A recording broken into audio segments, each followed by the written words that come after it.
survival of the many generations to come, where the importance of the development of clean energy is at an all-time high. The world is already seeing the devastating effects of climate change. More intense heat waves and severe storms that wreak havoc in homes and communities are just some of the many examples of extreme weather patterns that leave us at the mercy of Mother Nature's wrath.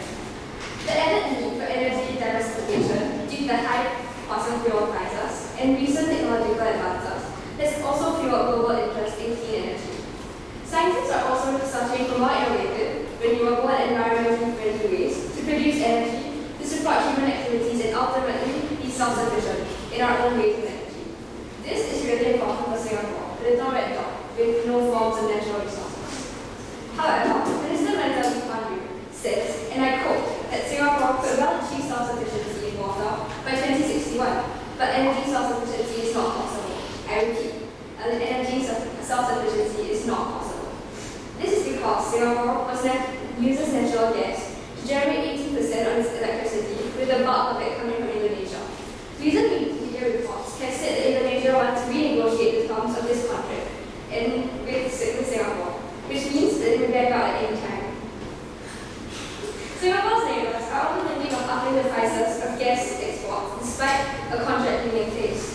This speech was made in June 2010, where self-sufficiency in water was already on its way to success with new water, but energy self-sufficiency was not possible.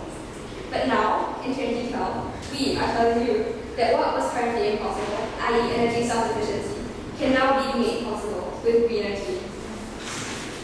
GreEnergy aims to provide green energy for Singapore by using solar panels. Singapore, being a tropical country, has an abundance of sunlight all year round, more than that of other countries.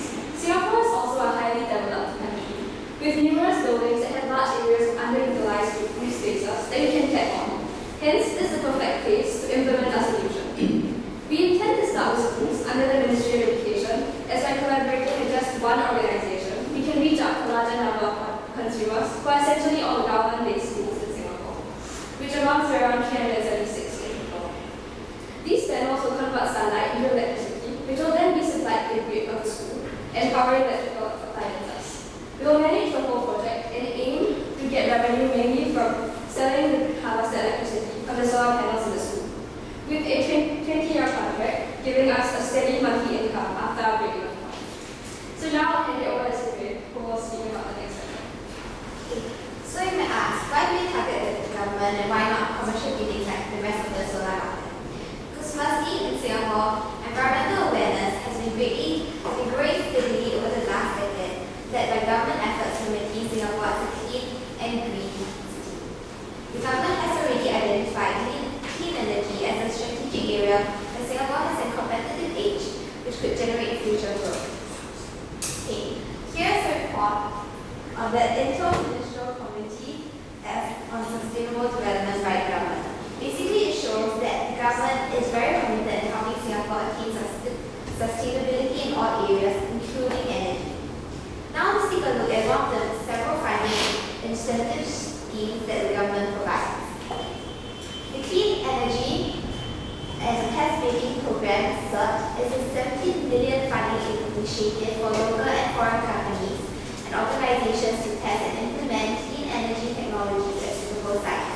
CERT involves 3 key partners: the R&D organizers, the technology providers, and the implementers. Thus, this initiative is highly relevant to us because we are essentially a company implementing solar panels. And all these prove to show that the government has the same interest as us, essentially in 2 parts. Firstly, building Singapore to become a green city, and secondly, be self-sustainable in energy. So we can be very well assured that we have a strong government backing, which is highly advantageous to us. So as you all know, all companies have their problems and competitors. Our main competitor is Sunseap. Sunseap is split into 2 sectors: Sunseap Enterprises and Sunseap Leasing. Sunseap Enterprises basically produces their own panels in Singapore and sells them. Sunseap Leasing, on the other hand, leases out solar panels in return for the payment of the electricity produced. HDB is currently working on a project to implement solar panels on the roof of HDB's flats in Hong Kong. HDB leads and manages the project and contracts Sunseap Leasing to design, install, install and maintain the 11 million system. And they also procure the panels from Renewable Energy Corporation, REC, an internationally renowned solar panels producer. By getting panels from a reputable supplier instead of a local company, Sunseap, it shows how much the government looks into the performance and reliability of the solar panels. The government would rather outsource the management of such products and not do it themselves, and this is where we come in. We are the middleman between the government and the suppliers and contractors, and we manage the entire project. Aside from this, we also have other advantages over them, which can be seen as we further elaborate on our company structure.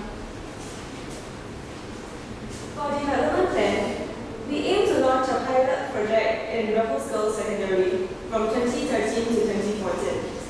RGS has a roof area of 6,000 meters square, and in the year 2011, had an energy consumption of 1,887,700 kilowatt-hour. Based on this roof area, we did a case study which will be explained in detail later. However, because the whole school is so huge, which may induce high costs if we implement panels on all available roof space, we may start by testing these panels on the J block first, which is a container block in the school, to show to the school that this concept works.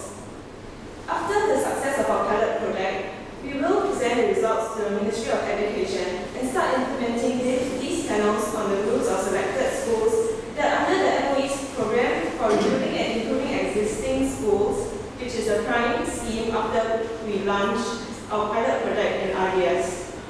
There are numerous schools that are upgrading their campuses now, and we will install these panels during the renovation period as phase 1 of our project from 2014 to 2016 to save the hassle of installing panels on existing buildings in operation.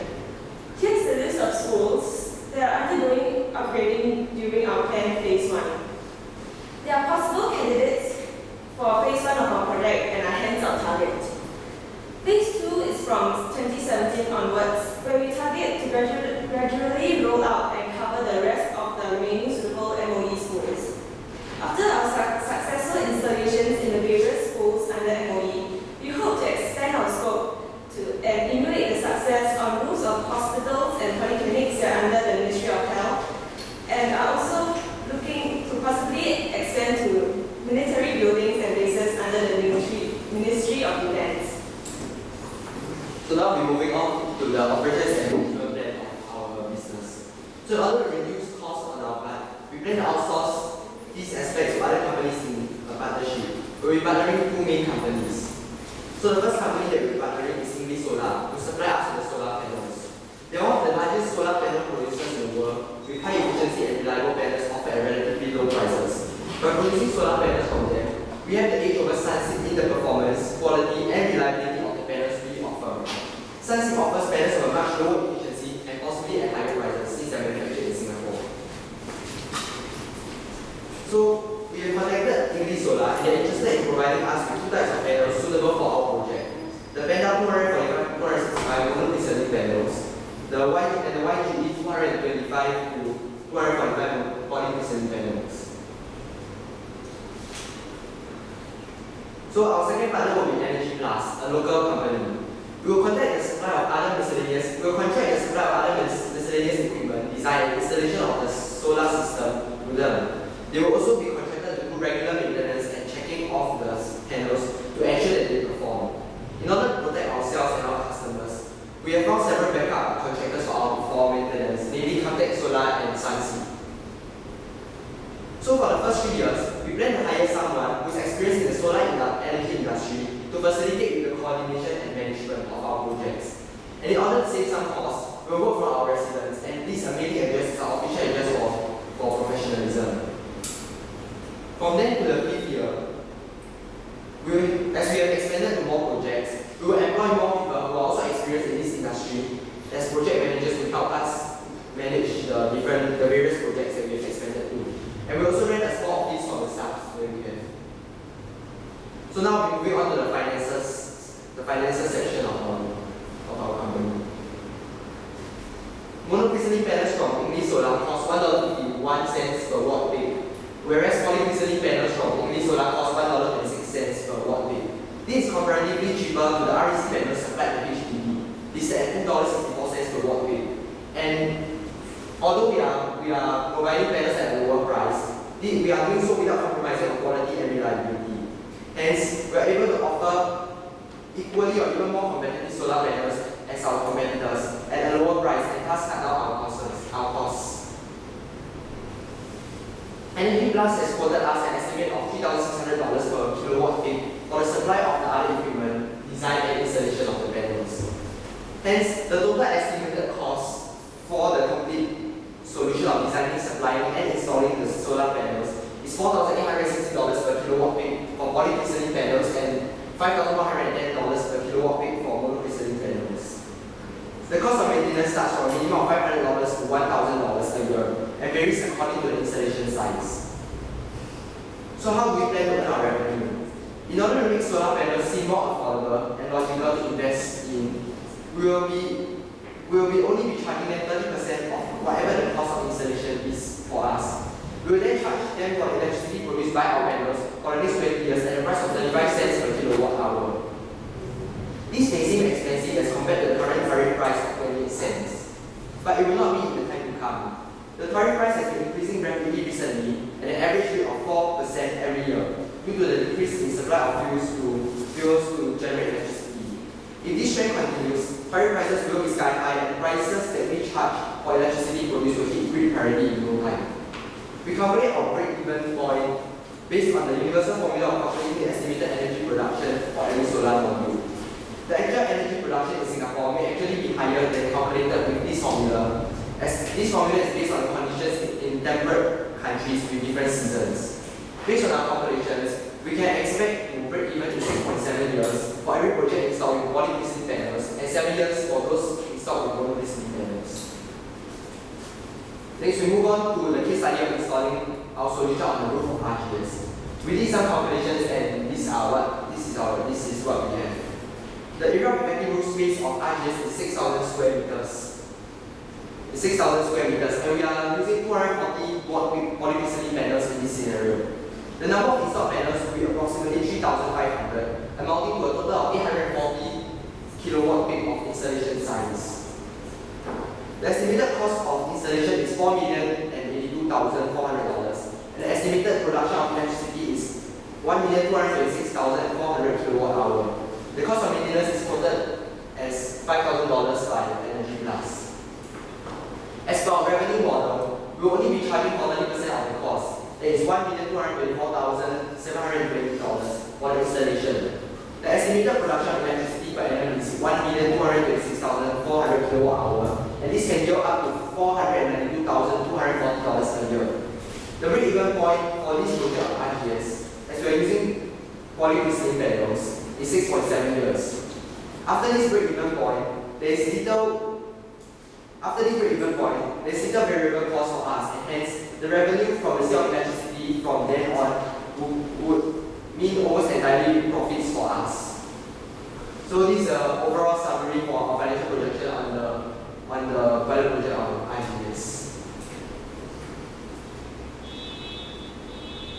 IGS consumed a total of 1,887,700 kilowatt hour of electricity in 2011, and this pilot project can potentially cover 65% of IGS consumption, moving one step nearer to energy self-sufficiency. If such results can be duplicated all over Singapore, we can start to become less reliant on neighboring countries for electricity. Hence, our idea is for the greater good of Singapore, the environment, and the world. Green energy is an important milestone towards Singapore's self-sustainability in energy. We know that